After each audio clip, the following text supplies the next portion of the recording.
She trembled in her maid's uniform before 200 millionaires when he forced her to play piano just to humiliate her. But when her fingers touched those keys, something shattered inside, and what poured out left everyone breathless. Grace Sullivan's hands were trembling as she ran the cloth across the piano keys, the same tremor that appeared every morning when she cleaned this instrument. 5 years of this ritual. 5 years of touching ivory and ebony that she was forbidden to press, of breathing in the scent of polished wood and old hammers, of pretending the music trapped inside her chest had died along with everything else.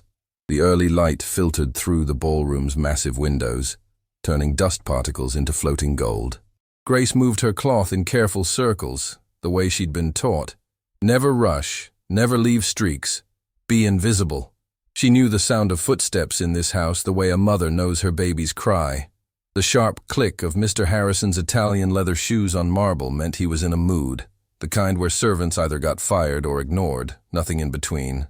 Today those steps were coming fast, purposeful, and Grace's stomach clenched tight. She kept cleaning, kept her eyes down, kept breathing. Maybe he'd walk past. Maybe today she could stay invisible. You. Her heart slammed against her ribs. She turned slowly, wiping her damp palms on her black uniform dress before meeting his eyes. William Harrison III stood in the doorway like he owned the air itself. At 48, he had the kind of face that expensive living creates. Sharp jawline, professionally whitened teeth, silver threading through dark hair in a way that magazines called distinguished. His suit probably cost more than Grace made in 6 months. "Yes, Mr. Harrison?" He walked toward her, hands clasped behind his back, and Grace felt her shoulders tense. 5 years working here had taught her to read his moods in the set of his spine, the tightness around his mouth. Right now he was planning something. She could see it in the way his eyes assessed her, not as a person, but as an object that might serve a purpose. "Saturday's gala," he said, not as a question but a statement. 200 guests, the most influential people in Connecticut. Senators, old money families, tech billionaires trying to buy their way into society. He smiled, but it didn't reach his eyes. "Everything has to be perfect." "Yes, sir. Margaret has everything." "I've changed my mind about the entertainment." He stopped directly in front of the piano, running his finger along its polished edge. "The string quartet is too predictable, too safe. I want something memorable." Grace's pulse quickened. Something in his tone made the hair on her arms stand up. "Margaret mentioned you've been here 5 years," he continued, his voice casual in a way that felt dangerous. "Reliable, thorough, never cause problems. I try my best, sir. Do you have any special skills?" His eyes locked on hers. "Anything beyond scrubbing floors and polishing silver?" The question hung in the air like a blade. Grace felt her throat go dry. She thought about lying, about saying no, about protecting the part of herself she'd buried so deep that some days she almost believed it didn't exist anymore. But something in his expression told her he already knew. Somehow, he'd found out. "I can play piano." The words came out barely above a whisper. A little. His smile widened. "Can you?" It wasn't a question. "Nothing fancy. Just simple pieces. Church hymns, things like that." Her voice was shaking now, and she hated herself for it. Hated the fear, hated the way she could feel everything she'd locked away starting to crack open. "Come here." He gestured to the piano bench. "Show me." Grace's legs felt like water as she moved toward the instrument. Each step echoed in the vast room. She could feel sweat beginning to bead on her upper lip, could feel her heart hammering so hard she thought he must be able to hear it. She sat down. The bench felt wrong, too low. She'd spent 5 years cleaning around this piano, but never adjusting it for playing. Her hands hovered over the keys, shaking visibly now. 5 years. 5 years since she'd let herself do this. 5 years since the night she'd played Chopin for a full house in San Francisco, when her phone rang during the encore, when her whole world shattered in a hospital waiting room 3 hours later. She pressed down on middle C. The note rang out, pure and clear, and something inside her chest cracked like ice breaking. She played Amazing Grace, simple, safe, the kind of thing a housekeeper with basic lessons might know. But even as she tried to keep it plain, tried to keep the years of training hidden, something leaked through, a richness in the phrasing, a subtle rubato. the ghost of who she used to be, haunting the melody. When she finished, the silence felt thick enough to choke on. That was... Harrison paused, and she could see him calculating behind his eyes. Adequate. Better than I expected from household help. Grace pulled her hands back from the keys like they'd burned her. "Here's what's going to happen," he said, his voice taking on that edge of command that expected no argument. "Saturday evening, during cocktail hour, you're going to play for my guests. Right here in the center of the ballroom." The room tilted. "Sir, I don't think—" "Wear your uniform, of course. I want everyone to see exactly what you are." He was enjoying this, she realized with growing horror, enjoying the way color drained from her face. "A maid who plays piano. It's quaint, unexpected, democratic. Mr. Harrison, please. You'll play classical pieces, Chopin, Beethoven, Mozart, things educated people will recognize and appreciate. You do know pieces like that, don't you?" Her throat had closed up. She couldn't speak, couldn't breathe, couldn't do anything but stare at him as her carefully constructed walls began to crumble. "Don't you?" Harder now, demanding. "Yes." It came out as a rasp. "Yes, sir." "Excellent." He brushed invisible dust from his sleeve. 1 hour, cocktail hour, in your uniform. Margaret will handle the details." He walked away, his footsteps echoing off marble, leaving Grace frozen at the piano bench. The shaking started in her hands and spread through her whole body. She gripped the edge of the bench to keep from falling, pressing her lips together to hold back the sound trying to claw its way out of her throat. This couldn't be happening. She'd spent 5 years making herself invisible, 5 years hiding from the music that hurt too much to touch. And now he was going to put her on display like a trained animal, force her to play in her maid's uniform while millionaires sipped champagne and laughed at the entertainment. The humiliation of it burned in her chest. But worse than that, so much worse, was the terror of what might happen if she actually played, really played. If the music she'd locked away came pouring out in front of strangers. Grace. She jerked around. Margaret stood in the doorway, her kind face creased with concern. "I heard." The older woman moved closer, her voice gentle. "I'm sorry. He shouldn't. I can't do this." Grace's voice broke. "I can't." Margaret sat beside her on the bench, not touching, just present in that way she had. "You know I've watched you clean this piano for 5 years. Every morning the same ritual, like you're taking care of something sacred." Grace's eyes burned. "Don't cry. Don't you dare cry. The way you just played that hymn," Margaret continued softly, "that wasn't basic lessons, dear. That was training, real training. I don't want to talk about it." The words came out sharp, defensive. "All right." Margaret stood, smoothing her skirt. "But you should know. There's an old Steinway in the East Wing storage room. Out of tune, but playable. If you wanted to practice where no one would hear you, where you could—" She paused, choosing words carefully. "Where you could remember, without anyone watching." She left before Grace could respond. Grace sat alone in the ballroom as morning light strengthened through the windows. Outside, gardeners were trimming hedges into perfect shapes. Inside, her world was falling apart in silence. She lifted her hands and looked at them. These hands that had once flown across piano keys in front of thousands, that had earned standing ovations and scholarships and a future that seemed limitless. Now they were red and rough from cleaning solution, the nails cut short, a small scar on her left thumb from a broken glass she'd picked up wrong. These hands had held her daughter's tiny fingers, had smoothed her husband's hair as he took his last breath in that hospital bed, had signed papers releasing bodies and closing accounts and boxing up a life that should have lasted decades longer. And now they were shaking because in 3 days she'd have to touch piano keys again while strangers watched. The rest of that morning passed in a blur. Grace moved through her tasks on autopilot, dusting, vacuuming, polishing. Margaret tried to catch her eye a few times, but Grace kept her head down, kept moving, kept herself sealed up tight. By afternoon, the mansion was buzzing with preparations. Caterers came for meetings. The florist dropped off samples. Staff moved furniture and rolled out carpet runners. The gala was taking shape around her, and Grace felt like she was watching it through glass.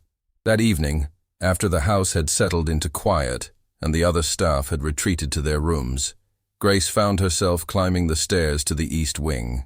Her feet knew where they were going even before her mind decided. The storage room door wasn't locked. Inside, furniture sat draped in dust covers. Boxes were stacked against walls, and there in the corner, illuminated by a single bare bulb, the piano. It was an old Steinway upright, nothing like the concert grand in the ballroom. The finish was dull. One of the ivory keys was chipped, and when Grace opened it, dust rose in the air. She sat down on a wooden chair someone had left nearby. The bench was missing. She adjusted the chair's height, and her body remembered the exact position, the angle of arms, the curve of spine. She placed her fingers on the keys. They felt gritty, unloved. When she pressed down, the note that came out was sour, a half-step flat. But it was sound. It was music. And before she could stop herself, before she could remember all the reasons why she shouldn't, Grace began to play.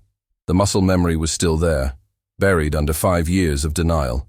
Her fingers found the opening notes of Chopin's Nocturne in E-flat major, the piece she'd been practicing the day her phone rang, the day everything ended. She'd never played it again. Couldn't. The grief had been too raw, too overwhelming. The piano had become a thing she couldn't touch without remembering. But now, in this dusty storage room with its out-of-tune upright, the music came flooding back.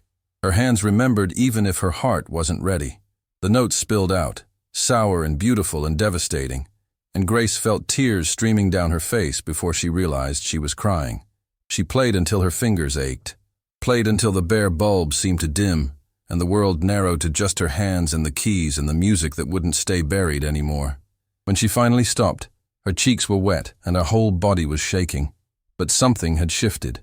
Something had cracked open. And Grace realized that Margaret was right. Saturday wasn't just coming to humiliate her. It was coming to break her open, or set her free. She just didn't know which yet. The next morning, Grace's fingers were stiff and aching. Hours at that out-of-tune piano in the storage room had left her hands cramped, the muscles complaining from movements they hadn't made in 5 years. She stared at them as she dressed for work in the pre-dawn darkness of her small room. These traitor hands that had remembered everything she'd tried to forget. Downstairs, the mansion was already alive with activity. The gala was only 2 days away now, and the staff moved through the halls like a choreographed dance, polishing, arranging, perfecting. Grace slipped into the rhythm, grateful for tasks that kept her hands busy and her mind numb. She was dusting the library when she heard voices in the hallway. She recognized Mr. Harrison's sharp tone immediately, but the other voice was unfamiliar. Cultured, female, with an edge like cut glass. "Don't care what your decorator thinks, William. The ice sculptures are tacky. We're not hosting a sweet 16 party." Grace paused, cloth in hand. Through the partially open door, she could see Mr. Harrison with a tall woman in her mid-50s, dressed in a cream-colored suit that probably cost more than Grace's entire year's salary. Her dark hair was swept up in an elegant twist, and diamonds glinted at her ears. "Eleanor, I've already paid for them." "Then unpay." The woman waved her hand dismissively. "This gala is about sophistication, not spectacle. Speaking of which, I heard you canceled the string quartet.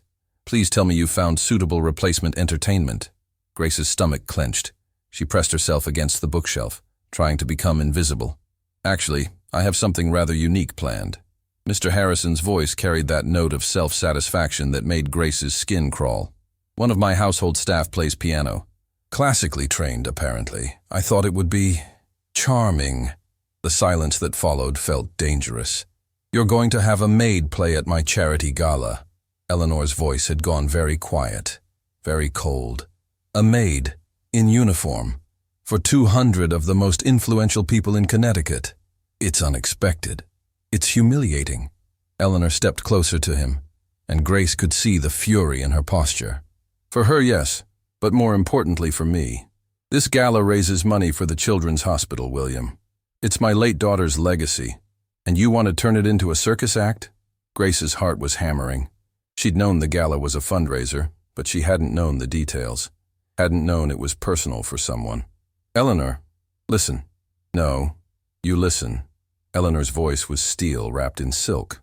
"I've tolerated your ego, your need to prove something to people who will never see you as more than new money trying too hard. But this crosses a line. If this pianist of yours is genuinely talented, she deserves better than to be paraded around like a performing seal. And if she's not, you're wasting everyone's time. She's adequate. Adequate? Eleanor laughed, but there was no humor in it. You're bringing adequate to play for people who vacation in Vienna and have season tickets to Lincoln Center? What are you thinking? Grace's face burned. She wanted to sink through the floor, to disappear completely. Every word confirmed what she already knew. This was designed to humiliate her, to put her in her place, to remind everyone what she was. I'll tell you what, Eleanor said, her tone shifting to something calculating. I want to hear her play, now, before I allow this disaster to proceed. Eleanor, that's not necessary. It is if you want me to continue co-hosting this gala. Or would you prefer I call the board and explain why I'm withdrawing my support 3 days before the event? The threat hung in the air. Grace heard Mr. Harrison's sharp exhale, could imagine the expression on his face. Fine, I'll have her summoned. Grace's throat closed. Her hands started shaking so badly she had to set down the dusting cloth. 15 minutes later, she stood in the ballroom again, facing Mr. Harrison and the woman named Eleanor. Sunlight streamed through the windows, making the Steinway Grand gleam like a predator waiting to pounce. This is Grace, Mr. Harrison said, his voice tight. Grace, this is Mrs. Eleanor Ashford. She's co-hosting the gala. Eleanor studied Grace with eyes that missed nothing. Grace could see her taking in the cheap uniform, the work-roughened hands, the way Grace couldn't quite meet her gaze. Mrs. Ashford, Grace managed. Grace. Eleanor's voice was cooler now, more measured. William tells me you play piano. Classical repertoire. Yes, ma'am. Some. Eleanor walked slowly around the piano, one hand trailing along its polished surface. What have you studied? Chopin? Liszt? Rachmaninoff? The names felt like knives. Chopin mostly, some Bach, Beethoven. Conservatory training? Grace's mouth went dry. The question was casual, but Eleanor's eyes were sharp, assessing. I studied for a while, but I didn't finish. I see. Eleanor gestured to the piano. Play something. Your choice. Grace's legs were weak as she walked to the bench. She adjusted it carefully, buying time, trying to control the tremor in her hands. What should she play? Something simple? Something that wouldn't reveal too much? Or something good enough to satisfy this woman who clearly knew music? Her fingers found the keys. She chose Chopin's Prelude in E minor, only 2 minutes long, deceptively simple, but capable of revealing everything about a pianist's touch and phrasing. The first notes fell into the quiet room like drops of water into a still pond. Grace tried to keep it controlled, tried to hide behind the notes, but her hands betrayed her. The music swelled despite her attempts to contain it, the melody line singing out with a richness she couldn't suppress. When she finished, the silence felt absolute. Grace looked up. Eleanor was staring at her with an expression Grace couldn't read. Mr. Harrison looked uncomfortable, shifting his weight from foot to foot. Where did you study? Eleanor's voice was different now, harder, more demanding. A conservatory, a long time ago. Which conservatory? Grace's chest tightened. Does it matter? It matters if you're going to play at my gala. Eleanor moved closer. That wasn't amateur playing. That was professional training. Years of it. So I'll ask again. Where did you study? The words came out like confession. Peabody. I had a scholarship. Eleanor's eyebrows rose. Peabody Conservatory. One of the best music schools in the country. She turned to Mr. Harrison. And she's cleaning your house? I needed the work, Grace said quickly. After I left school, I needed a job. Why did you leave? Eleanor asked. Grace felt something crack in her chest. My family died. Car accident. I came back for the funeral and I couldn't go back. I couldn't do anything for a while. The admission hung in the air. Grace hadn't told anyone that story in 5 years, hadn't let anyone close enough to ask questions. Eleanor's expression softened, just slightly. I'm sorry for your loss. She paused, then added, My daughter died when she was 8. Cancer. That's why this gala exists, to fund pediatric oncology research. I understand what it's like when the world shatters. Grace's eyes burned. She blinked hard, refusing to let the tears fall. William, Eleanor said, turning to Mr. Harrison, I'm going to tell you something. and you're going to listen. This woman is not your entertainment. She's not a novelty act. If she plays at the gala, she plays as a pianist, properly introduced, properly respected, not as your maid.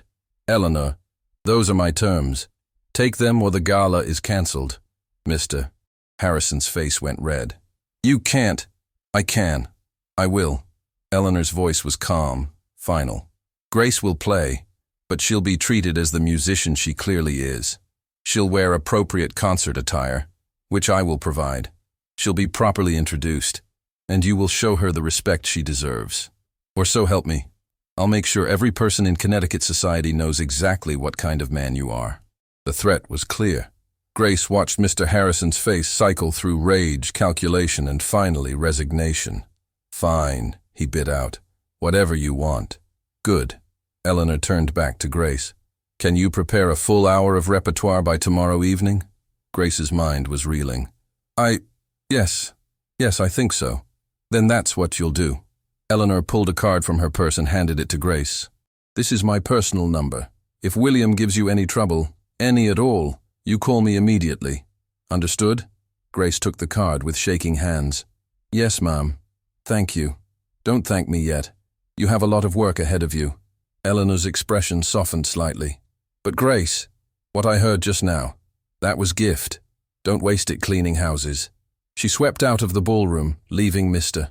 Harrison standing there with his jaw clenched and his fists tight at his sides. Back to work, he snapped at Grace, then stormed out after Eleanor. Grace stood alone in the ballroom, Eleanor's card clutched in her hand, her whole body shaking with something that felt like terror and hope mixed together. Everything had just changed. The rest of that day passed in a strange fog. Grace moved through her tasks mechanically while her mind raced. An hour of repertoire, in front of 200 people, not as a maid, but as a pianist. The thought made her want to vomit and soar at the same time. That evening, she returned to the storage room. The out-of-tune Steinway was waiting, patient as always. Grace sat down and began to work through pieces in her head, testing her memory. The Chopin Nocturne she'd played the night before, the Ballade No. 1, Beethoven's Moonlight Sonata, Debussy's Clair de Lune. Her fingers found the keys and the music poured out, rusty at first, full of mistakes, but slowly smoothing as muscle memory took over. She played until her hands cramped, until her back ached, until the bare bulb overhead seemed to pulse with exhaustion. When Margaret found her after midnight, Grace was still playing, tears streaming down her face as she worked through a piece she hadn't touched since before the accident. Chopin's Ballade No. 1, the piece she'd been learning to play for Michael, who'd loved it so much. Grace, Margaret's voice was gentle. You need to rest. I can't. Grace's voice was raw. I have to get this right. I have to. You have tomorrow to prepare. Right now, you need sleep. Margaret helped her stand, guided her out of the storage room and up to her tiny bedroom. Grace lay down fully clothed, her mind still racing through measures and phrases, her fingers twitching against the blanket. Tomorrow, one more day. Then everything would either fall apart completely or somehow, impossibly, come together. She didn't know which terrified her more. The next morning, the day before the gala, the mansion was chaos. Florists arrived with truckloads of roses and orchids. The catering company set up in the kitchen. Rental companies delivered chairs and tables and linens. Grace moved through it all like a ghost, her mind half elsewhere. When Margaret found her polishing silver in the butler's pantry that afternoon, she took the cloth from Grace's hands. You're supposed to be preparing, not working. I don't know what to do, Grace admitted. Mrs. Ashford said she'd provide concert clothes, but I haven't heard from her, and I still need more practice time. But Mr. Harrison keeps assigning me tasks. Leave Mr. Harrison to me. Margaret's voice was firm. You go practice. That's your job now. But, Grace. Margaret put her hands on Grace's shoulders, forcing eye contact. I've been working in service for 40 years. I've seen a lot of people come and go through these houses, but I've never seen anyone with a gift like yours. Don't waste it because you're too afraid to claim it. The words hit hard. Grace felt something shift in her chest. Now go, Margaret said. Practice. Prepare. Tomorrow night you're going to remind yourself who you really are. Grace went back to the storage room. She played for hours, working through her program, smoothing the rough patches, building stamina. Her hands hurt, her shoulders ached, but the music was coming back, piece by piece, measure by measure. As the afternoon light faded through the storage room's single window, Grace played Chopin's Nocturne in E-flat major one more time. The same piece she'd been practicing when her phone rang 5 years ago. The piece that had become tangled with grief and loss and everything she'd tried to forget. But now, in this dusty room with its out-of-tune piano, the piece sounded different. The sorrow was still there, but there was something else too. Something like hope struggling through darkness, like spring trying to break through frozen ground. When she finished, she sat with her hands resting on the keys, breathing hard. Tomorrow night, she would play for 200 strangers. Tomorrow night, she would either humiliate herself completely or rediscover something she thought she'd lost forever.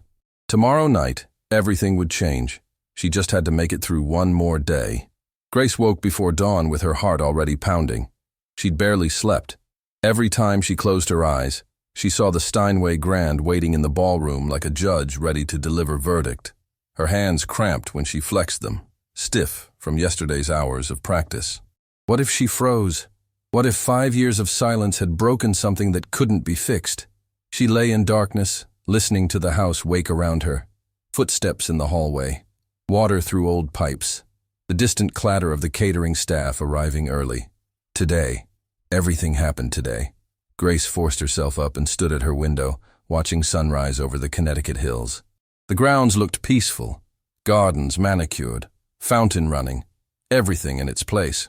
Only she was out of place.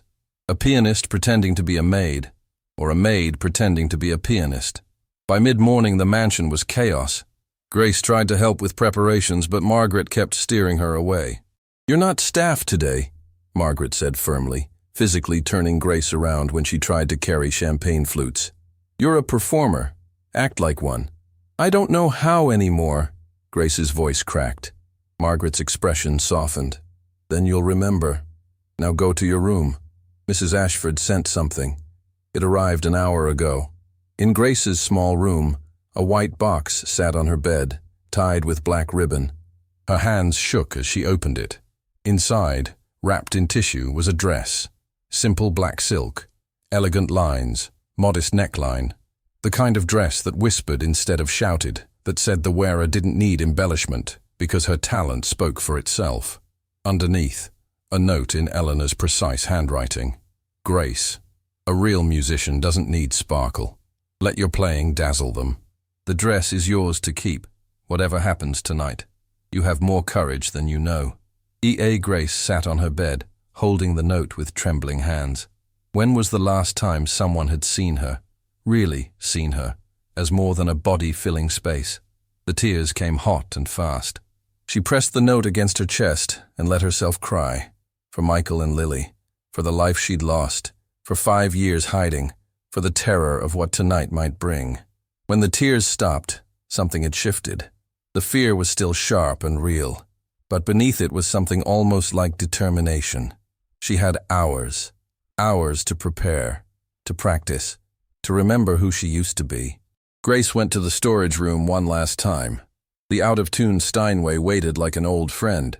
She sat and began playing through her program, slowly at first, then with growing confidence. The muscle memory was there, stronger after days of practice. Her hands knew what to do even when her mind doubted. She played until her fingers ached, played until the pieces felt like extensions of her own breathing, played until she could almost believe she might survive this night. When she stopped, afternoon light slanted through the dusty window. Time had passed without her noticing. Her body hurt, but it was good hurt, the kind from work that mattered. She returned to her room and stood before the small mirror, hardly recognizing herself. Her eyes looked different, frightened still, but alive in a way they hadn't been in 5 years. The dress fit perfectly. Eleanor must have guessed her size or asked Margaret. The black silk fell in clean lines. Grace twisted her hair up simply, nothing fancy. Her hands still trembled, but they looked less like a maid's hands somehow, more like a musician's. Downstairs she heard final preparations, voices giving directions, furniture moving, crystal and china clinking. Soon guests would arrive, and there would be no turning back. Grace sat on her bed and pressed her hands flat against her thighs, trying to stop the shaking. Her breath came too fast, too shallow, panic rising like floodwater. A soft knock. Margaret stepped in, already in her formal uniform. Her eyes widened. "Oh, dear. You look beautiful." I looked terrified. "That too." Margaret sat beside her. "The first time my daughter performed at Juilliard, she threw up 3 times before going on stage. But the moment she picked up her violin, all that fear transformed into the music itself." Grace's throat tightened. "What if I can't do that? What if I freeze? Then you freeze, and then you unfreeze and start again." Margaret's voice was matter-of-fact. "But I don't think you're going to freeze. I think you're going to remember what it feels like to be who you really are. I don't know who that is anymore. Then tonight you'll find out." An hour later, the first guests arrived. Grace watched from the second-floor landing as luxury cars pulled up, as people in tuxedos and evening gowns stepped out, as Mr. Harrison greeted them with practiced smiles and firm handshakes. She recognized faces from television: a senator, a tech CEO, a woman who owned half of Hartford. These were people who moved through the world with absolute confidence, who'd never doubted their place in it. What was she doing? What made her think she could stand before these people and play? Grace. Eleanor Ashford appeared at the stairs, stunning in deep blue, diamonds in her swept-up hair. Her eyes assessed Grace quickly. "Good. The dress suits you." She moved closer, lowering her voice. "How are you feeling? Like I might pass out?" "That's normal." Eleanor's smile was knowing, almost kind. "I felt the same way the first time I had to speak after my daughter died. Wanted to run. Wanted to disappear. But I didn't. And neither will you." "How can you be sure?" "Because you've already survived the worst thing that can happen to a person. You've lost who you love most. Everything after that?" Eleanor gestured toward the grand staircase, toward glasses clinking and cultured laughter below. "This is nothing. These people can't hurt you any more than you've already been hurt." The words landed like truth Grace hadn't known she needed. Eleanor checked her watch. "Cocktail hour starts in 20 minutes. You'll play for an hour at 8 o'clock sharp. I'll introduce you properly. Not as William's maid, but as a pianist trained at Peabody Conservatory. If anyone asks questions, answer honestly. You have nothing to be ashamed of. Mr. Harrison is going to behave himself if he knows what's good for him." Eleanor's voice hardened. "I had a conversation with him this afternoon. He understands that any disrespect toward you will have consequences. Now, do you need anything? Just tell me when it's time. I'll come find you." Eleanor squeezed Grace's hand once, quickly, then swept downstairs. Grace retreated to a small sitting room on the second floor, out of sight. Through the walls, she heard the party growing. More voices, more laughter. The world spinning on without her while she sat paralyzed. She looked at her hands. These hands that had held her daughter, that had signed death certificates, that had scrubbed floors and cleaned toilets and polished silver until they were rough and red. Could they remember how to make beauty? Minutes crawled. Grace's heart hammered. Her mouth went dry. She tried to remember the opening notes of her first piece, but her mind went blank. Completely blank. "Grace!" Margaret in the doorway. "It's time." The walk down the grand staircase felt like walking to execution. Grace gripped the banister to keep her legs steady. Each step brought her closer to the party sound, to the ballroom where 200 strangers waited, to the piano that would either save or destroy her. At the bottom, Eleanor waited. Beyond her, through open doors, Grace saw the crowd. Expensive tuxedos, women dripping jewelry, servers moving smoothly with champagne trays, and in the center, spotlit and waiting, the Steinway Grand. "Remember," Eleanor said quietly, "these people don't define you. The music does." She led Grace to the ballroom entrance. Conversation washed over them like a wave. Eleanor waited for a break in the noise, then stepped forward, her voice carrying with practiced authority. "Ladies and gentlemen, if I may have your attention." Conversations died in sections. First the nearest group, then spreading outward like ripples. Heads turned. Eyes found Eleanor, then Grace standing slightly behind. Grace felt every gaze like physical weight. Her hands trembled visibly. She clasped them together to hide it, but that only made her arms shake instead. "Before dinner," Eleanor continued, warm and commanding. "We have a special performance. Grace Sullivan studied at Peabody Conservatory and will play selections from Chopin, Beethoven, and other classical masters. Please, let's show her our attention and appreciation." Polite applause rippled through the room. Grace saw Mr. Harrison near the bar, jaw tight, eyes warning her not to embarrass him. She saw Margaret near the kitchen door, hands clasped like prayer. She saw unfamiliar faces ranging from curious to skeptical to already bored. The walk to the piano took forever. Each step echoed in her ears. The room felt too hot, too bright. The dress that had seemed elegant upstairs now felt like costume, like playing dress-up in someone else's life. She reached the piano, adjusted the bench with shaking hands. The height was perfect. Eleanor must have had it set. Grace sat and her body remembered this position, this angle, this feeling of wood beneath and keys before. The ballroom had gone quiet, waiting, judging. Grace placed her hands on the keys and felt their cool smoothness. She'd chosen to open with Chopin's Nocturne in E-flat major, the piece that held all her grief, all her loss, all the years of silence. She took a breath, another.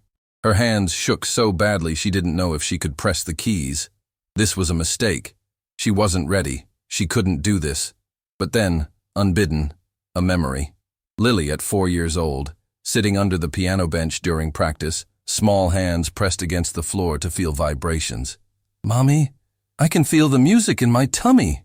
Michael, standing in the doorway of their tiny apartment watching her practice. "You know what I love most? The way your face changes when you play. Like you're somewhere else entirely. Somewhere beautiful." Eleanor's words, "You've already survived the worst thing. Everything after is nothing." Grace closed her eyes and pressed the first key. The note rang out, pure and clear and achingly beautiful. Then the second, the third. Her hands stopped shaking as they found the melody, as they remembered what they'd been built to do.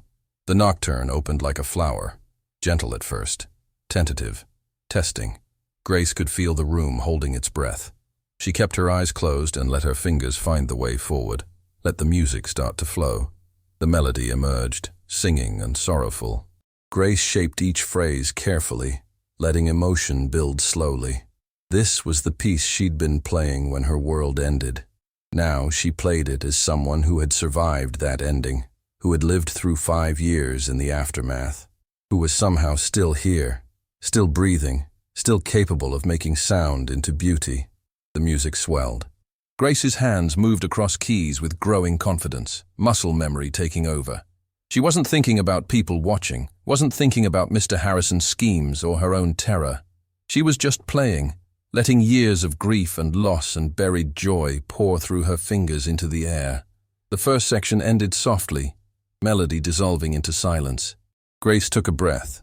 Then began the middle section, more urgent now, the left hand more insistent, the right reaching toward something just out of grasp. She risked opening her eyes. The change in the room was visible. Conversations had completely stopped. People had moved closer to the piano, drawn by something they couldn't name. A woman near the front had tears on her cheeks. A man who'd been checking his phone stared at Grace with his mouth slightly open. Eleanor stood near the bar, one hand pressed to her heart, her eyes bright with unshed tears. Mr. Harrison's face had gone pale, his expression shifting from smug satisfaction to something that looked almost like fear. He'd wanted a spectacle, something to entertain his guests and put Grace in her place. He'd gotten something else entirely. And in that moment, Grace felt something crack open inside her chest, not breaking, but opening, like ice frozen solid for 5 years suddenly beginning to thaw. She wasn't just playing notes anymore. She was playing herself back to life. The nocturne built toward its climax, Grace's hands dancing across keys with a passion that made the air itself seem to shimmer. The melody soared, then fell, then rose again. A phoenix made of sound, dying and being reborn in the same breath. When the final notes faded into silence, no one moved. The entire ballroom stood frozen, caught in the spell of what they'd just heard. Then someone started clapping. It was Eleanor, her applause slow but deliberate. Within seconds, the entire room erupted. Not polite society applause, but real applause. Thunderous, emotional, the kind reserved for moments that touch something deep. Grace sat at the piano, her hands still resting on the keys, her face wet with tears she hadn't realized she was crying. She had survived. More than that, she had remembered. The applause continued, wave after wave of it, but Grace barely heard it. Her hands were still on the keys, her chest heaving with each breath, her face wet with tears that wouldn't stop falling. Something inside her had cracked wide open, and she couldn't seal it back up even if she wanted to. She looked up through blurred vision and saw faces she'd never really seen before. The woman with tears on her cheeks was gripping her husband's arm like she needed support to stand. An older man near the window had his eyes closed, his lips moving soundlessly. Prayer or memory, Grace couldn't tell. A young woman in a red dress was openly weeping, not bothering to wipe her face. Eleanor stood frozen near the bar, one hand still pressed to her heart, her carefully composed expression shattered. For a moment their eyes met, and Grace saw her own grief reflected back, the recognition of one broken person seeing another. The applause finally began to fade, replaced by an expectant silence. They were waiting for more. Grace's program called for an hour of music, and she'd played for only 7 minutes. She took a shaking breath and placed her hands back on the keys. Her next piece was Beethoven's Moonlight Sonata, the first movement, slow and haunting and impossibly sad. She'd played it at Michael's funeral, fighting through tears to give him one last gift of music. She hadn't touched it since. The opening triplets rolled out like gentle waves, steady and inexorable. Grace let the melody float above them, each note sustained and singing. This piece was about acceptance, about moving through darkness toward something unknown, about trusting that morning would come even when the night felt endless. Behind her, Grace heard someone inhale sharply, a small broken sound, then another. The music was reaching into people, finding the places where they hurt, the losses they carried, the griefs they'd learned to hide behind expensive clothes and practiced smiles. A senator known for his iron control stood with moisture gathering in his eyes. A tech billionaire who'd made his fortune-crushing competitors was staring at the piano with an expression of childlike wonder. The wife of a hedge fund manager had pulled out her phone, but instead of checking messages, she held it against her chest, forgotten. Grace moved through the first movement with growing confidence, her hands finding the familiar patterns, her heart pouring out through her fingers.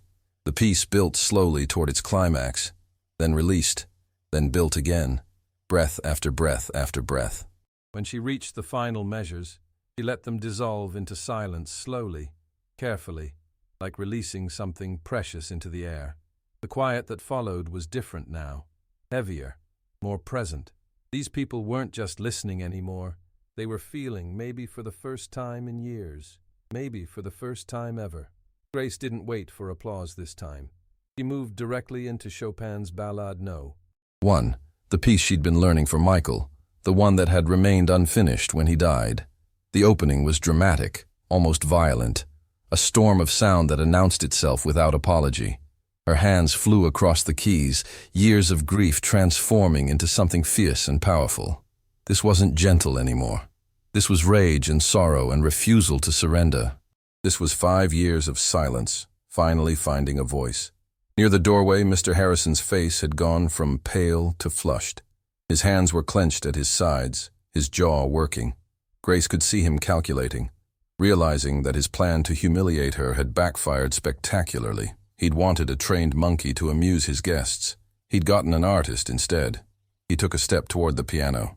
Eleanor moved faster, intercepting him with a hand on his arm. Grace couldn't hear what she said, but Harrison stopped, his whole body rigid with contained fury. Grace played on, unaware of the silent confrontation behind her. The ballad demanded everything: technical precision, emotional depth, perfect control combined with wild passion. It was a piece that revealed exactly what a pianist was made of, and Grace held nothing back. The melody line soared and dipped, racing toward the lyrical second section. Grace let the tempo breathe here, let the beauty of the phrases speak for themselves. This was the part Michael had loved most, the melody that had made him close his eyes and smile. She played it for him, played it for Lily, played it for every moment of joy they'd shared before the world shattered. A woman near the piano covered her mouth with both hands, her shoulders shaking. The man beside her put his arm around her, his own face crumpling. They weren't alone. Throughout the ballroom, people were breaking down, the music cracking open places they'd kept sealed for years. Dr. Robert Chen, a cardiac surgeon known for his emotional detachment in the operating room, found himself thinking about the patients he'd lost, the ones whose faces haunted him in the small hours of the morning. His wife, beside him, was remembering their son, who'd died of sudden infant death syndrome 30 years ago, the baby they never talked about, the grief that had hardened into silence between them. The ballade built toward its infamous coda, pages of rapid notes, technically demanding and emotionally exhausting. Grace's hands were cramping now, her shoulders burning with effort, but she pushed through, pouring every ounce of strength she had left into the cascading runs. The piece ended with thunderous chords that seemed to shake the walls. Grace's hands came down on the final notes with a force that made the piano ring, that made the air itself vibrate. Then silence. Complete, absolute silence. Grace sat at the piano gasping for breath, her whole body shaking with exertion and release. She'd given everything she had. There was nothing left to hide behind, no walls left to shelter her. She was completely, terrifyingly exposed. The applause, when it came, was different this time. It started slowly. One person, then another. Then suddenly, everyone was standing, clapping so hard their hands must have hurt, making a sound like thunder that filled the ballroom and spilled out into the hallway beyond. Grace turned on the bench and saw them. 200 wealthy, powerful people standing for her, standing for the music, standing for something real in a world of careful pretense. She saw the senator wiping his eyes without shame, saw the billionaire's wife clutching her husband's hand, saw Margaret in the doorway with tears streaming down her face, saw Eleanor standing tall and proud, applauding with fierce determination, and she saw Mr. Harrison standing alone near the bar, his face a mask of barely controlled rage. But in that moment, Grace didn't care. For the first time in 5 years, she didn't care what anyone thought. She'd done what she came to do. She'd played her truth, and these people had heard it. She stood on shaking legs and took a small bow, overwhelmed by the response.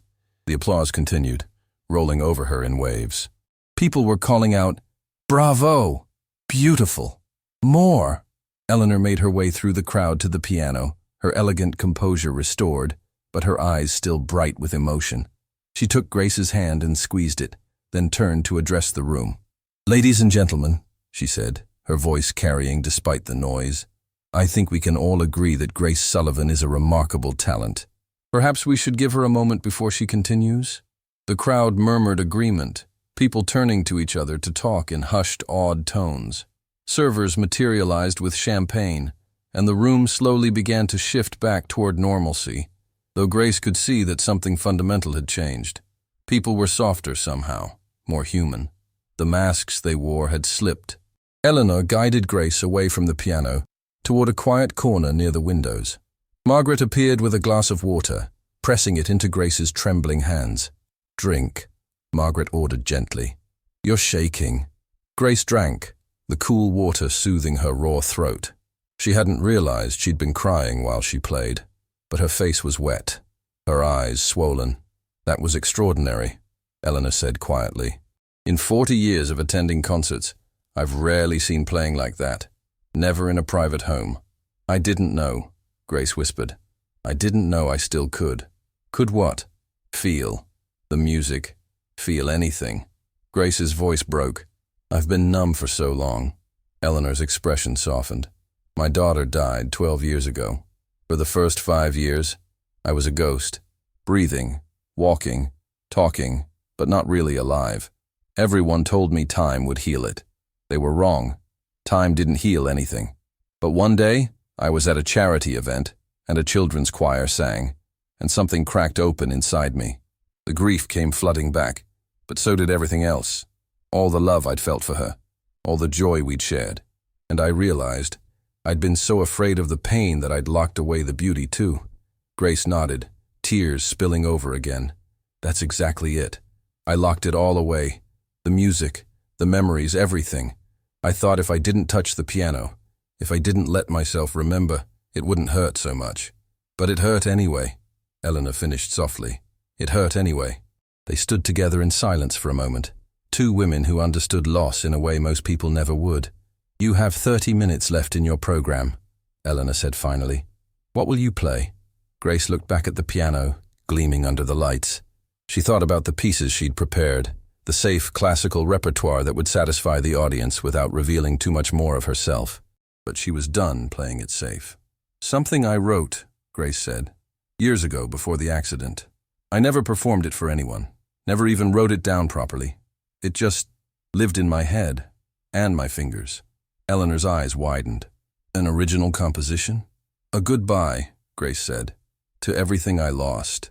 And maybe," she paused, the words catching in her throat, "maybe a hello to whatever comes next." "Then play it," Eleanor said. "Give them truth. They've had enough of everything else." Grace nodded and walked back to the piano.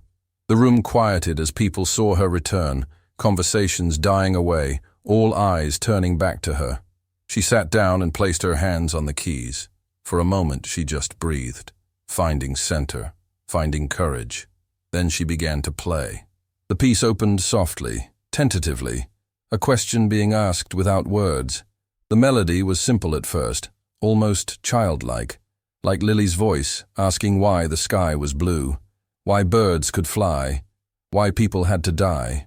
The music grew, becoming more complex, more adult.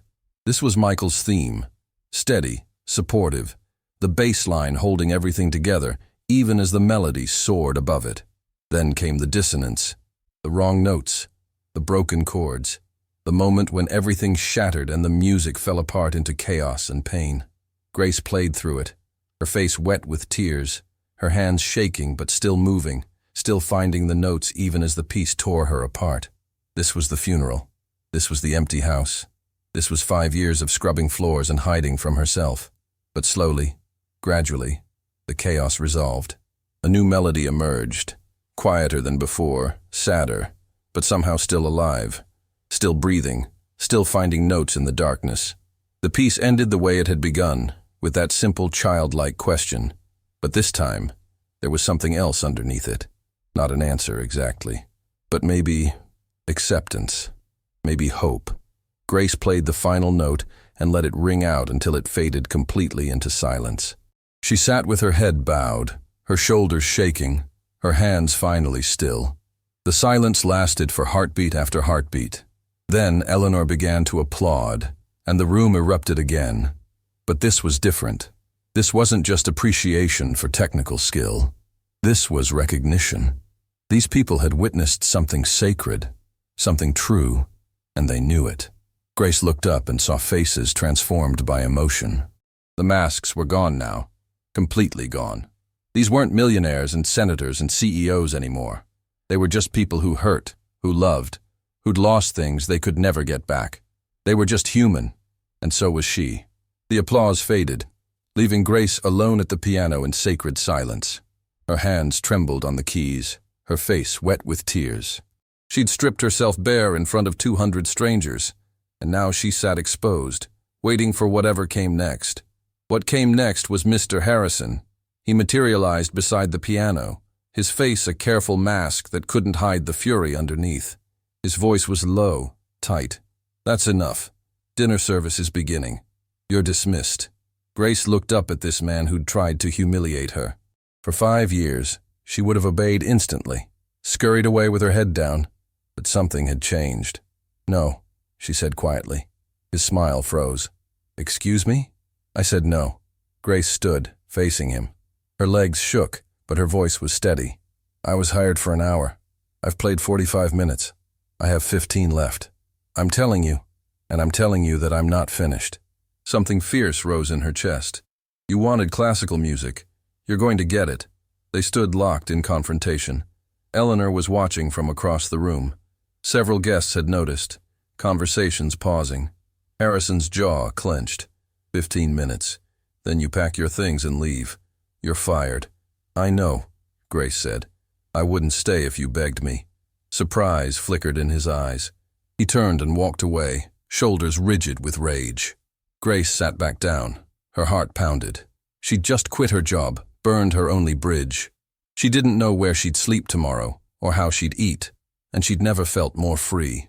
She placed her hands on the keys and chose Debussy's Clair de Lune, Moonlight, soft and ethereal, a piece about finding light in darkness. Grace played slowly, savoring each note. This wasn't for the audience anymore. This was for herself, for the girl who'd dreamed of concert halls, for the woman who'd loved a man and child with her whole heart, for the survivor stepping back into light. The music floated through the ballroom like moonlight itself. People stopped talking. Servers stood still. Even kitchen sounds faded. Grace closed her eyes. She thought about Michael, his hand warm on her back during practice. About Lily, who'd wanted to learn piano, just like Mommy. About 5 years spent believing that part of her life was over forever. And about this moment, when everything was beginning again. The piece ended with gentle descending notes that sounded like acceptance. Grace lifted her hands slowly, letting the sound fade naturally. The applause was different, quieter, reverent. People weren't just clapping for skill. They were honoring something rare and true. Eleanor approached, taking her hand. "Thank you for that gift. I'd like to speak with you after the gala. I have people you should meet, music directors who can help you rebuild." Before Grace could respond, other guests approached. A woman in pearls with tears in her eyes. That was the most beautiful thing I've ever heard. A symphony president, a music professor, a concert pianist, a philanthropist. They came one after another, offering cards, opening doors Grace had believed were closed forever. Margaret stood near the kitchen door, tears streaming down her face. When their eyes met, Margaret pressed her hand to her heart and mouthed, "I knew." As guests moved toward dinner, Grace found herself alone in the ballroom, surrounded by business cards, the black silk dress having transformed her from invisible maid to visible artist. Footsteps. Mr. Harrison stood in the doorway, face red, fists clenched. "You've made me look like a fool," he said, voice shaking. "Everyone's talking about the talented maid I've been exploiting." "I wasn't trying to make you look like anything," Grace said quietly. "I was just trying to survive." "Survive?" He laughed bitterly. "You were living here rent-free." "I was hiding," Grace interrupted. "From my grief, from myself. You gave me a place to do that. But tonight, I stopped hiding. That wasn't about you. It was about me finding courage to be who I really am." He stared at her, mouth working soundlessly, wanting to reassert authority. But they both knew that place didn't exist anymore. "I'll be gone by morning," Grace said. "You can tell people whatever story you want. I don't care. Where will you go?" "I don't know." Grace smiled, and it felt strange. For 5 years, I've known exactly where I'd be each day. It was safe, empty, but safe. Maybe it's time to try something that isn't. She walked past him toward the servants' stairway, leaving him standing alone where everything had changed. In her small room, Grace packed into the same worn suitcase she'd arrived with. A few clothes, some books, a photo of Michael and Lily, the only possession that truly mattered. She held the photo, looking at their smiling faces. The park on Lily's 4th birthday, a week before the accident. "I played tonight," Grace whispered. "For you, for all of us. And it didn't destroy me." A soft knock. Margaret stepped in, face tired but peaceful. "I wanted to make sure you had everything. 5 years and it all fits in one bag." "That's because you've been traveling light," Margaret said, "carrying only what you absolutely had to." "But Grace, you can't live your whole life traveling light. Sometimes you have to carry the weight." Grace's eyes filled. "I don't know if I'm strong enough." "You played Chopin's Ballade tonight. That piece is hard, not just technically, but emotionally." Margaret shook her head. "You're stronger than you think." "What will I do?" "Don't do anything because you feel obligated," Margaret said firmly. "Do it because the music needs to come out. Because keeping it locked inside hurts more than letting it free."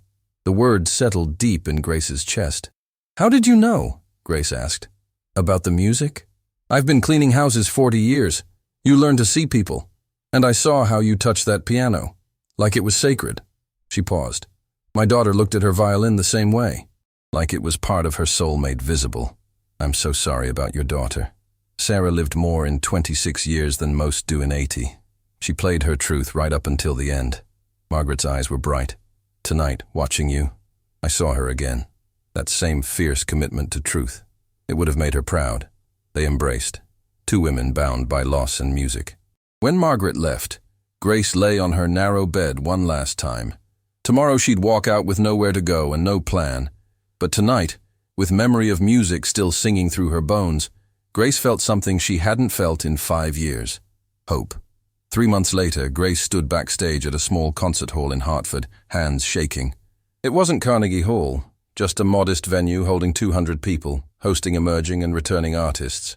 But to Grace, it was everything. Eleanor had connected her with people who understood that talent didn't disappear because life interrupted it. The director had billed her honestly. Grace Sullivan, pianist, performing after a 5-year hiatus. No lies, just truth. Grace wore the same black silk dress, her hair up in the same style, but everything else had changed. She'd found a small apartment, taken piano students, started rebuilding a life that felt real. The music director appeared. "You're on in 2 minutes. Ready?" Was she ready? Would she ever be?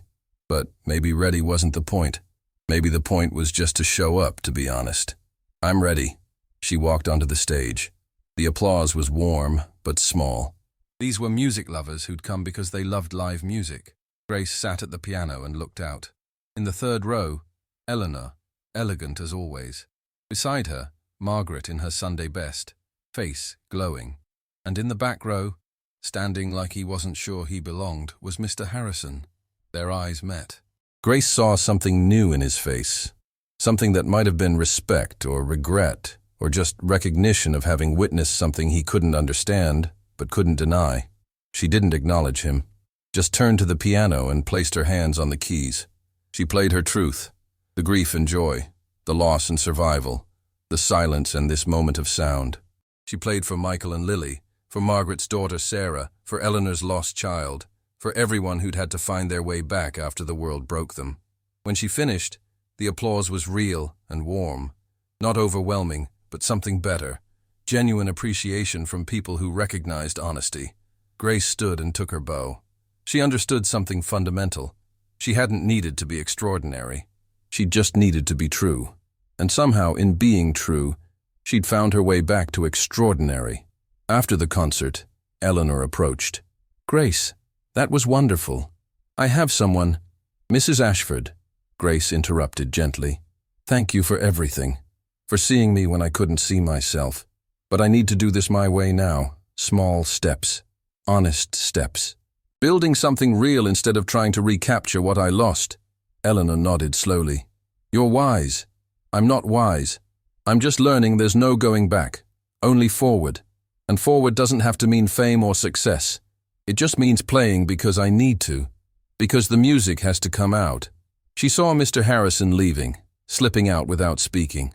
Part of her wondered if he'd come to apologize, to understand, or simply to witness what he'd tried to destroy. It didn't matter. He was her past. Margaret appeared, eyes bright. "Sarah would have loved you. I wish I could have met her. You did tonight, when you played with that same fierce honesty." Margaret squeezed her hand. "You reminded me that grief doesn't have to be the end. Sometimes it's just the middle. Sometimes the best chapters come after." Grace packed up her music and walked into the cool evening air. City lights sparkled, and somewhere she could hear traffic, voices, life continuing. Grace thought about the woman she'd been 3 months ago, silent, hiding, convinced her story was over. And the woman she was becoming, someone who played not to prove anything, but because staying silent hurt more. Someone who carried her losses but wasn't crushed by them. Someone who'd learned that dignity isn't about never falling. It's about standing back up, even when your legs shake. She looked up at the stars and made a promise to Michael, to Lily, to herself. She would keep playing, keep showing up, keep telling truth with her hands on piano keys, even when it hurt. Because that's what it meant to be alive. Not perfect, not fearless, not extraordinary, just honest, just present, just willing to let the music and the life it carried pour out.